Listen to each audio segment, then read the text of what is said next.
ago. I was teaching a seminar in San Diego, and I was talking about beliefs and envisioning things, and I had to stop. And I shared with the audience, I was like, you're not going to believe this, but I actually used to envision this very moment of me talking to you right now. So it really, really works. Definitely works. Makes a difference, I'd say. I'll tell you what, I worked with Andre Agassi in 1993, I think it was. He'd been #1. He dropped to 32nd in the world. And he was literally ready to quit with no exaggeration. His father was managing him, and he was so angry with his life. And he went through some, I think, wrist surgery at the time, and he's working on his swing. And he was dating Brooke Shields at that point. They weren't married, and not his current marriage, obviously. And so she said, you got to come see Tony. Because I don't need motivation. Because he's not motivation, man. He's strategy. He'll show you how to make that shift in your head. So he comes. I work with a guy. In the beginning, he's saying, do your magic stuff. Like, oh, yeah, great, thank you. And I said, tell me. I mean, you hit a tennis ball perfectly. And I'm trying to get him in the zone to remember that time, like you visioned, where he was perfect at it. He goes, of course I have. And I get him vision over and over again. And finally, he's in the zone. He's feeling that again, right? He's seeing it, and he's feeling certain, and the swing is going perfect. And I said, how's that feel? He goes, it feels perfect. I said, but are you thinking about the swing? You're not thinking about the swing. You're not thinking about how to do it. You're just seeing the result you want so vividly that it's there. So all I did was train him how to go in that state over and over again. He won the next weekend. The second weekend he came in second. Within 6 months he was #1 in the world again. And he gave me unbelievable credit. But all it was conditioning the mind. You did it with tape, so did I. We were just talking about this earlier, Pam and I used to go when I was 17 years old down to downtown Los Angeles, this place called Night Education, K-N-I-G-H-T, like in the night. I'd save up all my money, work as a janitor, and I would get these tapes and listen to these things over and over and over again. I went there for years, and I didn't have enough money, and I leveraged everything I had, but I knew how to train my mind. It's the one thing I knew how to do. This man's name was Mario. I saw him in his 80s. He obviously knows how my life turned out, and was very proud of the role he played in that process. He used to tell people the story. This guy's the real thing. He didn't just start out this way. This is how Tony did it. He listened to these tapes. He conditioned himself, right? This is the real stuff. He passed away a few years ago. I'm calling his house, and he passed away, and his daughter was there, and she wanted to share with me that how I touched his life and so forth. But the best thing was, I thought, you know what? I want to get those tapes. I want to get that stuff that conditioned. I want to go back to that moment like you did of, that moment was visualizing, now I'm living it. And she said, he left all this in his will to you. So I have all these tapes now that are from the time when I originally went through, and I'd go to sleep and I had these sleep tapes that conditioned my mind to believe that I could succeed even when I was sleeping, or to build energy in my body. And anybody who wants to succeed has got to know it doesn't just happen. You can buy a product, but you also, with that product, have got to condition yourself. You got to make it a must, and you got to get a ritual. And if you do it, whatever you used to dream about you thought was so huge, you'll just live it. You'll live it like you lived this yesterday, like we're all living the life that we envisioned. Because we had to, and because we played this game with our head. We got the belief to be real by seeing it enough times and feeling it enough times till our brain believed it, and then it made it happen. Which raised the potential, which made us take more action, which got us better results, which raised our beliefs again. That's right. And then that's why the rich get richer and the poor get poorer. So instead of bitching about it, change it. And this is how you change it. It's like a self-fulfilling prophecy. Completely. It's pretty easy to change. Just that one simple exercise was amazing. I'm still like, holy crap, I wonder what else I can do now. But look what most people do. Most people do the opposite of that, right? They get the product, or they think about doing it, and what do they envision? It not working. That's right. The excuses. So they vision it not working. As soon as they envision it not working, they feel uncertain. As soon as they feel uncertain, how much potential they tap? Little, if anything. And so they send back your product, and they listen to the damn thing. And guess what? What does that do, by the way? They make that as another lousy result in their life. I didn't even follow through on that, and they believe even less. This process is the holy grail.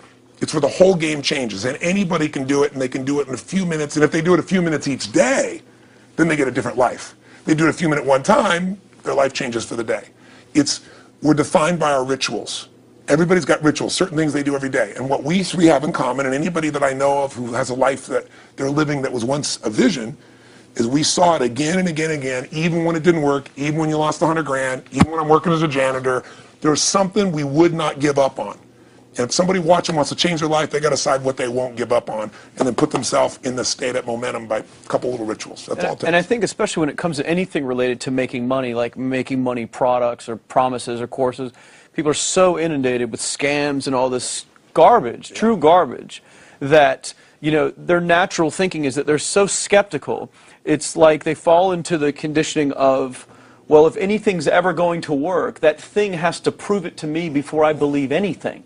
So when they go to approach the thing to make more money with, They're like, well, I'm starting at 0, and this thing has to prove to me that it has any potential at all before I believe that it will. Don't you agree with that's the case? Unfortunately, I agree it's the case, but here's the truth. When somebody says to me, in my business, even more, because a lot of people think I'm a motivator. I hate that term. That's never been what I've done. I do believe in energy, and I'm passionate. You know, they see 10,000 people in a room, rocking, they go, oh, he's motivating them. I believe in peak state. You get a top athlete, you get in a concert, and you get in state, right? The problem is, to defend themselves so they won't be disappointed again, they lower their expectations. So someone will say to me, well, I'm skeptical or I'm pessimistic. And my response to them is, no, man, you're gutless. It takes no guts to be skeptical. You don't have to have any capacity to be a critic. And now with the web, you don't even have to own that you're the one being the critic. You can burn somebody and, anonymously, right? I said, you know what? It takes guts to believe. And if you think something's going to do it for you without you putting your guts on the line, you might as well forget it right now. So this idea that I'm skeptical or they got to prove it to me, it's the biggest lie. What that really is your fear talking. You're so scared of failing, you don't even want to get your hopes up. And if you don't get your hopes up, you might say, well, what if they get their hopes up and somebody gets disappointed? How many disappointments have we experienced in our business careers and in our lives? The difference is some people take disappointment and let it destroy them. Other people take disappointment and let it drive them. And you get to choose. Are you going to turn this thing into why it didn't work and a bunch of stories and excuses, or are you going to take this thing that didn't work and figure out what are you going to do to make it work? And it may not happen the first time, the second time, the third time, but the people that are relentless find the way. And it's the common denominator in all these guys that are kind of our friends or family, money masters, the new money masters is they all did it with will. Nobody here inherited this stuff. Everybody figured it out. And keep figuring it out. And it's going to keep changing. And you say, you know what, 1% of 99% of the money being made is being made by 1% of the people because only 1% of the people will condition their mind and condition their body and follow through some daily rituals. The rest will tell a story about why it didn't work, how it wasn't their fault. And you got two things in life. You got results or you got a story, And too many people think that 1% is somehow entitled to it and they're not, which is, it's just all in the head. It's all in their belief. It's all in the head, which can be changed with some conditioning. Basic conditioning. You just proved it to us. That's fun. That's why I made Get the Edge and Personal Powers, because I understood that from the very beginning. Originally it was 30 days, and years later people would say, I've heard all the great results and everything else, man, but I don't have 30 days, and I'd be behind the glass, focus group, watching these people want to shake them, like, you don't have 30 days to change your life, I thought, okay, I'll make it 7 days, just one, because after 7 days, you get momentum. I mean, think about it. When do people's lives change? In a moment. It doesn't change in 10 years. Your life may have sucked for 10 years, but there's one moment when your whole life changed, the moment you decided. When you said, no more, and I'm doing it, and you kicked yourself in the ass, and you made yourself go do something, right? When you finally said, enough, no more, I quit, or let's begin, or I love you, there's a moment when somebody's life changes. And that can be gotten in a couple of days. So people watching don't have to wait until they've mastered everything. They got to get started and do what's next, and just put themselves in a state where they start making some progress. Well, there it is. I think that's the answer that can help solve that problem with a lot of people. They'll just pay attention to it and do it.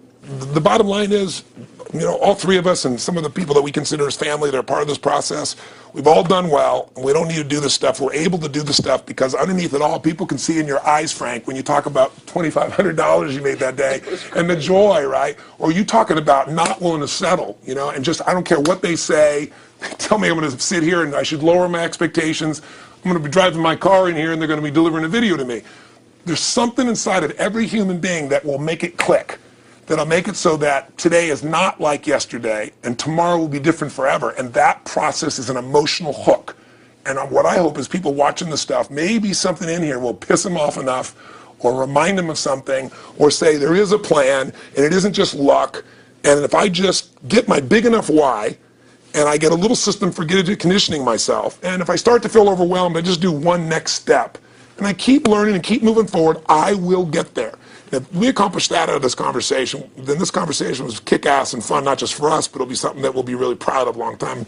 Whether that happens or not really has nothing to do with us, but whether or not people take it in as real and do something with it. I hope they will. I think a lot of people will. Control. I think they will. Thanks a lot. I think it was awesome. Thank you. That's been a blast. Appreciate Your shoot here. Yeah, going back to the next one. Yeah.